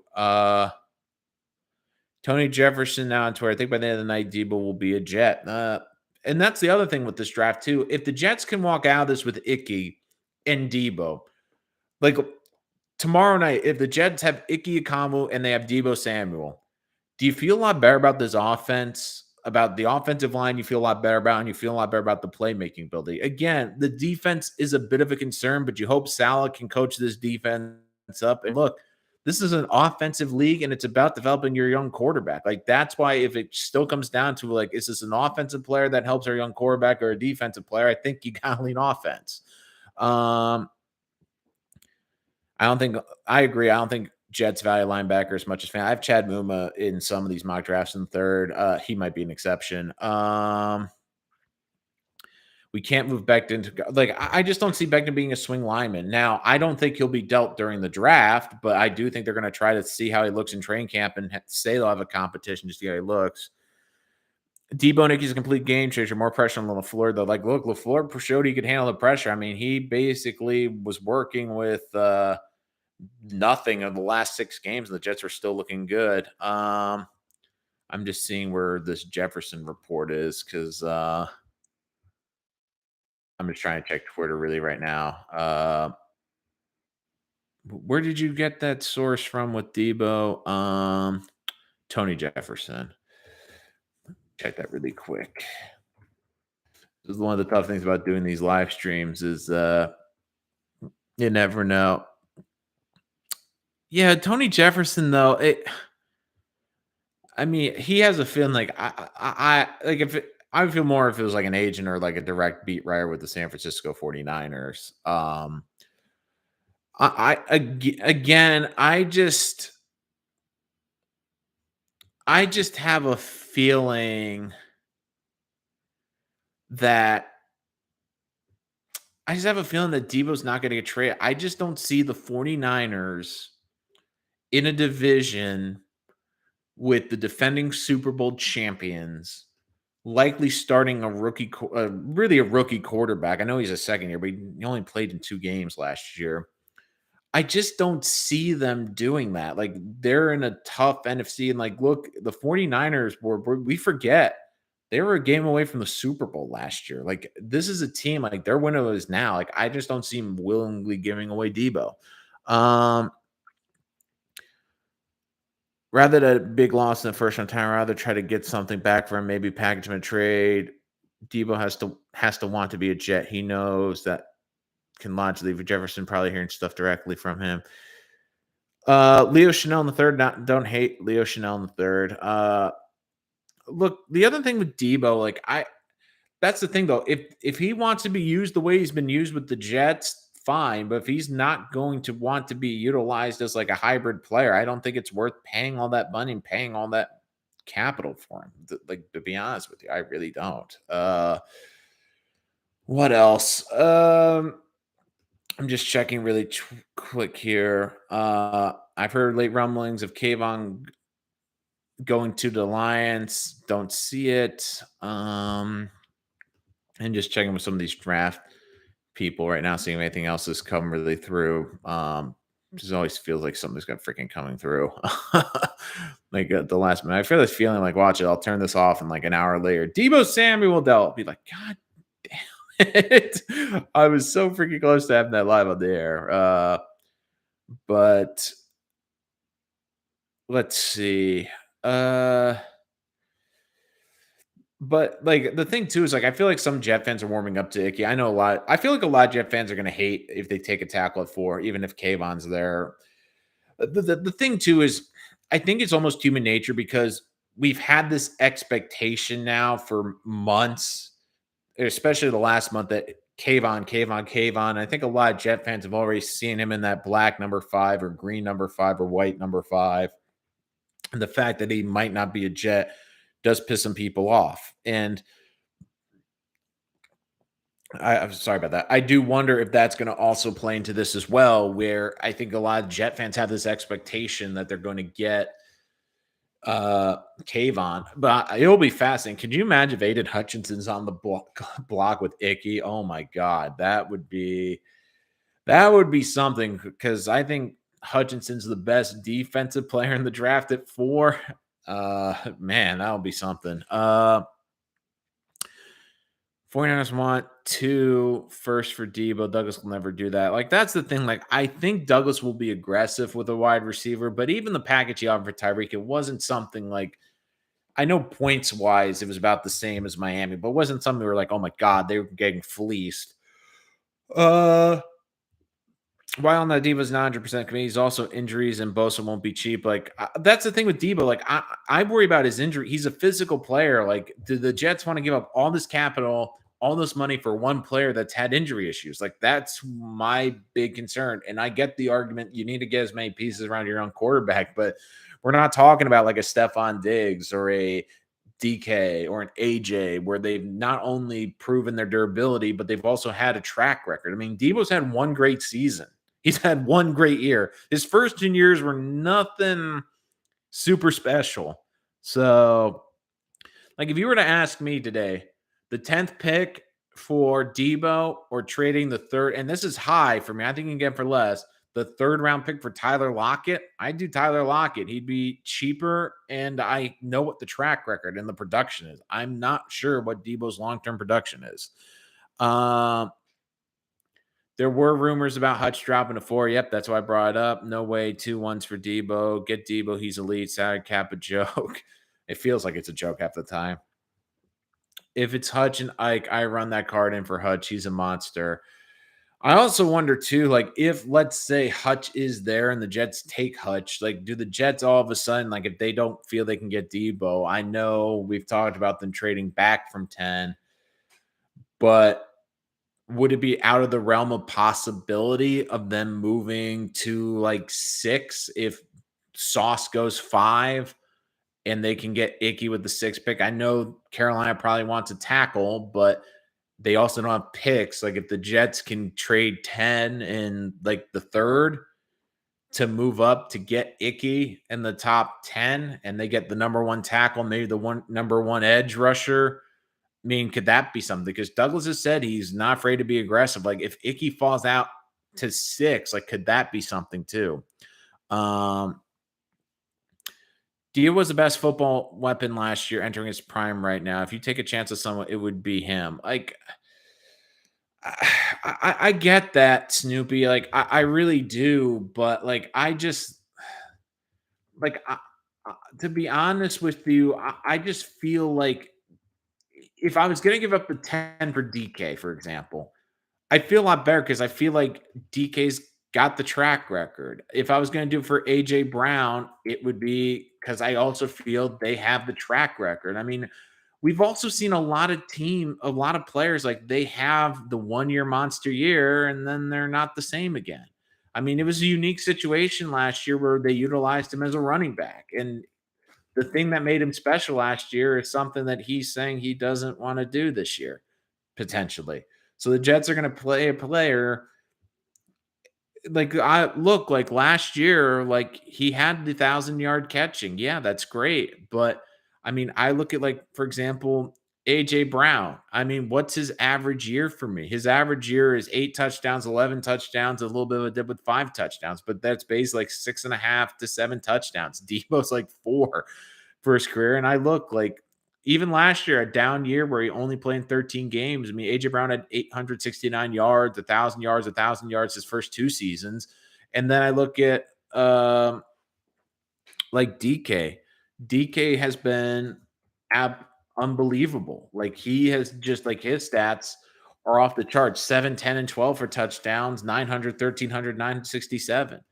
So I mean, like Deebo, you can't forget his first year, 802 yards receiving, 3 touchdowns. His second year, 391, 1 touchdown.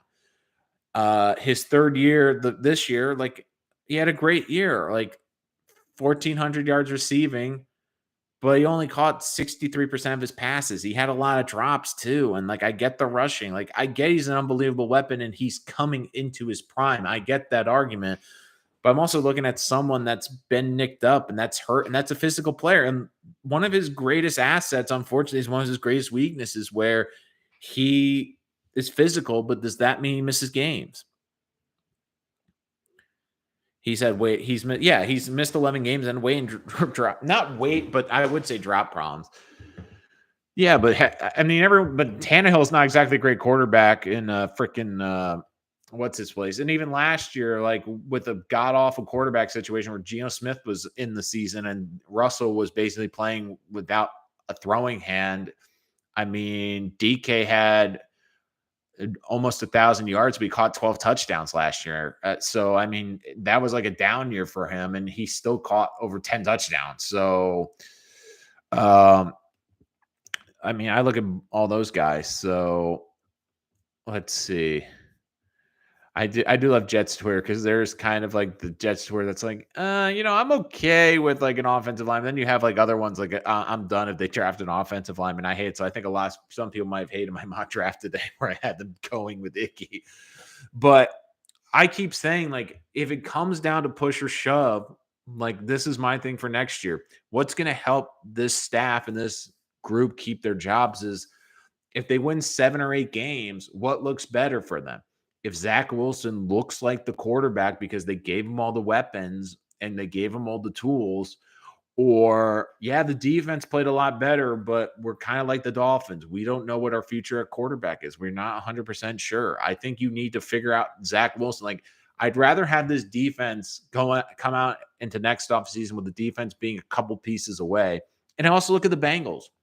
I mean, you look at the Bengals. Did they have sexy big name? They had the one big sexy pass rusher signing, which the Jets also did. Carl Lawson, unfortunately, got hurt. But the Bengals didn't go sexy in defense. They didn't go out and spend a ton of money. They didn't go out and spend a couple of draft capital. I mean, they said, look, we got to help Joe Burrow. And again, I understand it was a playmaker last year, but they put pieces around Joe Burrow. Now, did they put the greatest offensive line around him? No. But they went out and said, look, we got to help Joe. And look what happened. So this is an offensive league. Help your young quarterback, help them succeed and get an answer about this young quarterback. Like that's the most important thing for the Jets. I would take deal. If it's just the 10th pick, I don't hate just the deal, but you can't add anything else in there.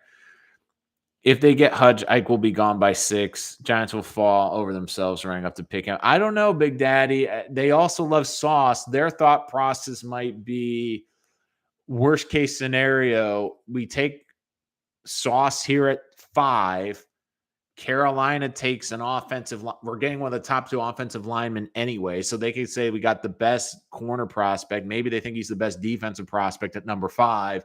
And then like you're going to get Icky or you're going to get Evan Neal. I mean, both those guys are pretty damn good. So, I think we draft our own guy. Perfect world, veteran wide receiver. I don't know what veteran receiver, and draft James. I don't think that's the other thing too. Take Linderbaum. That's not a bad one. That's the other thing too. Jameson Williams has been like, I think Jameson Williams has the potential to be the best receiver in this draft. The question I have though is, yeah, his rehab appears to be ahead of schedule, but when do the Jets see him playing? If the Jets feel he can give them a great half of season, I would consider it. But if they don't think he's going to be really ready to go until November, I mean, they need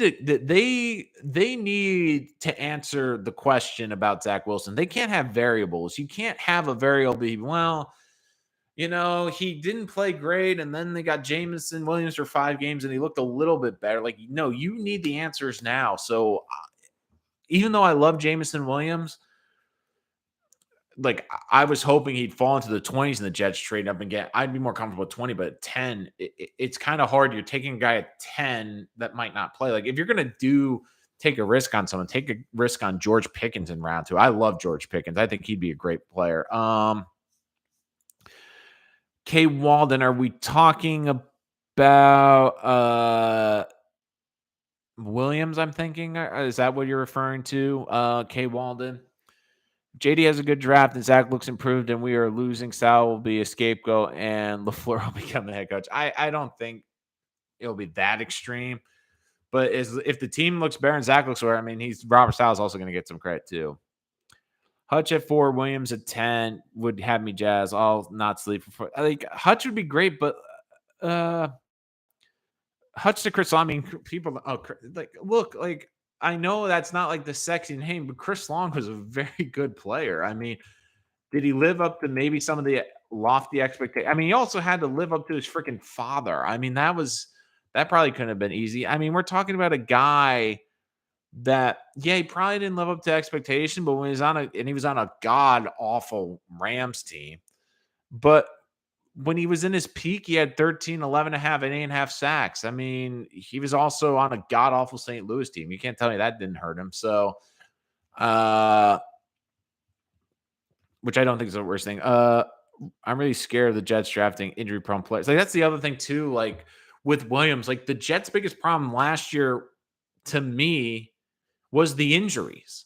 I mean, personally, I think they need to put grass back at MetLife because the turf's freaking injuring everyone, it appears like. So, I mean, the Jets had at one point and don't forget, they didn't have a huge salary cap number. They had the highest percentage of injury players on their cap number. So, I mean, injuries are a big thing. Like the Jets need guys that can be durable, and that's one of the reasons I have Icky over Mekhi because they can't rely on Mekhi. But like with the Williams argument, like not that he's injury prone, but you're not going to have him for a couple games. And like you look like I love Elijah Moore, but he got nicked up a couple times. Can he go through a full season? Can Corey Davis go through a full season? I feel pretty confident Braxton Berrios can't, but can this offense, can Becton go a full season healthy? Can this defense, can Carl Lawson be fully? Like they need to get guys that are available. Like that's one reason I love Burks. He was out there a lot. He played a ton of games. I mean, he was a 4-year starter. Like I look for traits that Douglas likes. Burks was a captain, a team leader, and he also played a ton of games. Like that's what I try to find in terms of these players. Like these offensive linemen play a ton of games. Hutch has played a ton of games. Like I look at players, like if it comes down to it, I really believe they're going to look for guys that are durable. Like I feel like the Jets would rather at some ways take a B+ player that they know and feel confident will be durable than someone that has an injury history and that's it. Like maybe on day 3, they'll overlook some of the injury if they feel the talent's worth it.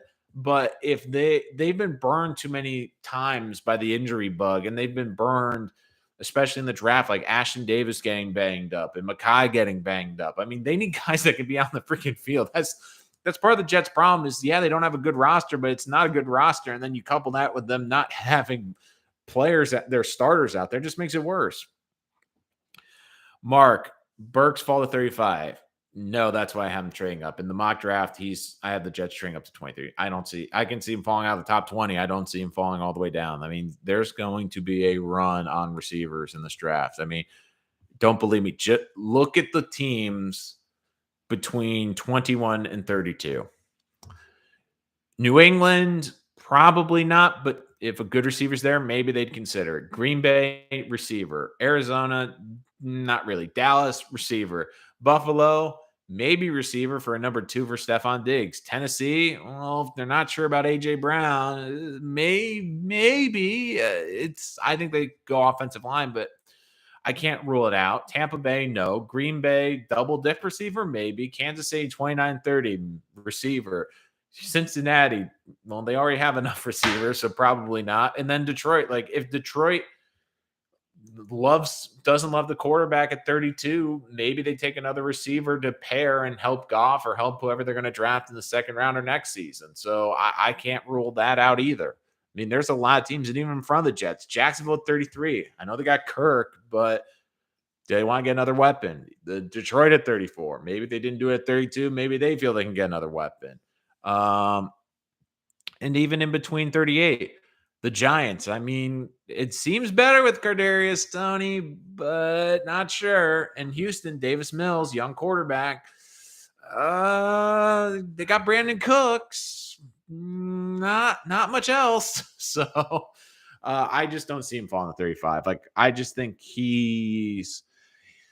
I don't think he goes in the top 20, but again, this is a weird draft. It's hard to predict where some of these guys are going to go, and you could really see them going a lot of different directions. And I know a lot of people will be picked to go icky at 4. I won't. I personally think offensive linemen are undervalued. You need to have good trench play, and if they feel it's the best for Zach Wilson's development, I'm all for it. And if they come out and say, look, every board's different. Not my board's different. Every draft analyst, like I feel he's one of the top 2 or 3 players in the entire draft, but the Jets have a different board than we do. If he's the number 1 player on their board, and this is what Ozzie Newsome has taught Joe Douglas and has taught everyone in that organization, you go with the board. Never forget, one of the most influential picks in the Baltimore Ravens history was their first draft as the Ravens, which was the Jonathan Ogden draft. Yes, they also got Ray Lewis in the second round, but they said that they got to Jonathan Ogden with their pick, and their board was they really wanted the running back. I forget who's the running back that went to the Rams, the one that got incarcerated, the one from Nebraska. I'm drawing a blank on him right now, but like the owner really wanted him because he was the flashy player, he was the exciting player. It would probably help for the tickets. But Ozzie Newsome stuck to his guns and he said, look, the best player on our board is Jonathan Ogden. He's by far and away the best player, and it wasn't a big need, but they took the best player, helped them win a Super Bowl. So if the Jets are sitting there at number 4 and they could get arguably their best player in the entire draft at 4, like, and let me ask you as a fan base, like, I know it's difficult because we've grown attachment to these players. We've seen these players.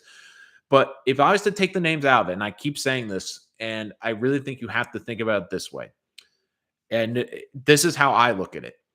If the Jets feel, if I was to tell you, hey, the Jets got the number 1 overall player on their board with the 4th pick, you'd be like, great. Our football team has not been a great football team. We need as many great players as we can get. And we got arguably the best player in the draft. I'm all for it. Okay, well, it's a tackle. But I said he's the best player. You need the best players in this draft. So draft for the future. Don't break the bank on 1 player and lose out on 3 or 4. I believe Joe D is kind of on the hot seat. Depends on how this year goes. And I really believe it's on Wilson's success. And if Wilson plays well, I think it extends Joe Douglas' career, which is another reason why offensive tackle to help Zach or pass rusher in a deep pass rusher draft. Our defense will be better, but, Zach's getting the crap being out of him, it doesn't really help. We need to remove the turf or grass. Yeah, like I agree. Like new turf or probably grass. Thank you, Lawrence Phillips. That was it. I knew it was Phillips. I couldn't remember. I kept thinking Steve Phillips for some. I'm like, no, that's the GM, former GM of the freaking Mets. It's not. He's not a running back in the NFL. I'm like, no, it's not Steve. I was like Lawrence Phillips. Like I knew. Thank you for that. I appreciate it. I was like, I know I'm drawing a blank here. I'm like, which one is it? Is it no? It's no, that's not it. But appreciate it, guys. As always, any other final questions? Again, just to remind you, thank you for joining us. Make sure you hit that subscribe button. Originally, the plan was I was going to go live after the draft. Bad news is I have to cover the draft for work, and I won't be home till 2 in the morning tonight. And I'm pretty sure most of you are going to be in bed. So what I'm going to do is 2 live streams. One tomorrow night as soon as day 2 wraps up, maybe a little bit earlier depending on how it falls in the 3rd round, just because knowing my luck, the Jets will trade back into the 3rd round during the live stream maybe. But so tomorrow night we'll do a live stream recapping. Well, we're doing 3 live streams. So tomorrow at noon, I'm doing my recap of round 1, what I thought the Jets did, how I thought they did, but more importantly, previewing night 2. Who's left on the board, reshuffling the needs, how the Jets can approach night 2, what they can do. Are they going to be aggressive on night 2? Is it a night where they start to propel back to get more picks on day 3? We'll be breaking that all down tomorrow at noon. After day 2, at tomorrow night, we'll be doing our second live stream of the day to break down our live reaction to how the Jets did on day 2, go over the prospects they picked, why, and how I think they did. And then day 3, when that draft is over, we will give our final thoughts, recapping the entire draft from top to bottom, day 3. And I also love the undrafted period, giving a couple of undrafted targets I think the Jets could go after, maybe start reporting on some of the undrafted signings going through. But we will definitely be back. So we have a lot of live streams. So if you know any Jet fans that love the draft, they want a forum to vent, they want a forum to make their opinions, they want to join our community, let them know. Tell them where to reach us. Rich Sports Talk on Twitter. And of course, here on Rich Sports Talk on YouTube. We also have our community page because you guys very vocal. Like I put a poll out last night, got over 100 votes. Appreciate the input. Love putting these up there, getting your feedback. What was your favorite combo if there was no Deebo trade? Kayvon and Wilson was number 1 at 33%. A tie for second, Kayvon and London, and Icky and Jermaine Johnson, 21%. Sauce and a wide receiver at 17%, and Jermaine Johnson and a wide receiver at 8%. Like, you're basically telling me if they take Jermaine Johnson, there's going to be a riot at number 4. So any guesses on the final draft grades for the Jets? Joe D needs a draft grade of A, but to keep it, I can't give the guess until the draft's over. Let's put it this way, Spinmax. This is going to be the most influential draft in a long time. This is why this draft's had such anticipation, because this draft hasn't just been this last year. It's been 2 years in the making. Ever since the Jamal Adams trade was made, this has always been something Jets fans have looked forward to. Even this last season, it was moving forward to. And after this offseason, which I thought the Jets had a very good one, but when the Jets didn't maybe get some of the A free agents, it put more pressure on this draft. It's going to be influential. If the Jets hit and do a job like they did in 2021, I think it's going to really turn this ship around and really give this team a lot of hope and a great foundation. But if it is a bad draft, it's going to be more of the same, unfortunately. And this is what, and Joe Douglas, like, he's put a lot of pressure on himself. He wants to build through the draft. This is how he wants to build a team. I agree with the way he wants to build a team. But this is his show.